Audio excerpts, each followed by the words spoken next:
Now I give the floor to Mr. Ghilimele on behalf of the EPP Group.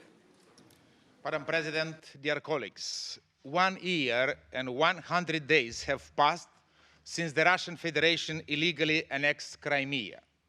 465 days of tension and confrontation, of enormous suffering and summary killings, of bombing and bloodshedding, of destruction of villages and cities, loss of thousands of homes and human lives.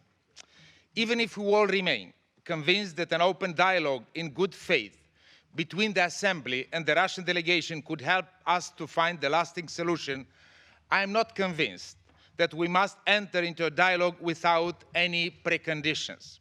And I'm not talking about that long list of actions and demands that the Russian Federation must implement without any further delay. A list that is getting longer and longer each time we discuss about this crisis and all conflicts Russia is involved in, including the Transnistrian and other frozen conflicts. I'm not also even talking about any lack of progress, although progress is very important.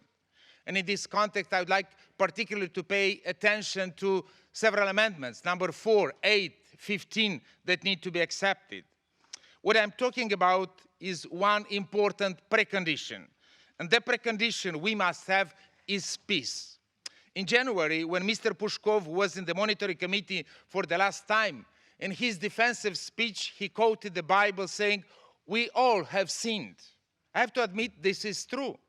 In biblical terms, we all are sinners. There are no perfect members in this assembly.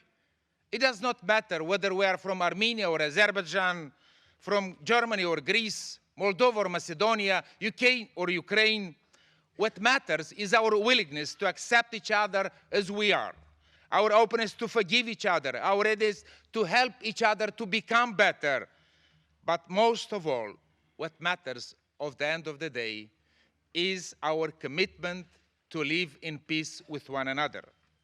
After all what happened, it will be very difficult for me, but I believe I will be able to sit near a Russian sinner starting next January, as long as he or she is only a sinner willing to repent, not an aggressor ready to attack.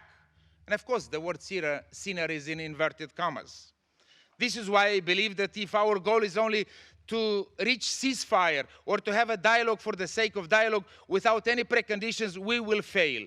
Peace, and again, peace is what we need before we all sit together in this assembly. Madam President, colleagues, last year we commemorated 100 years since the beginning of the World War I. This year we celebrated 70 years since the end of World War II. Most European countries celebrated peace, but some insisted on celebrating victory.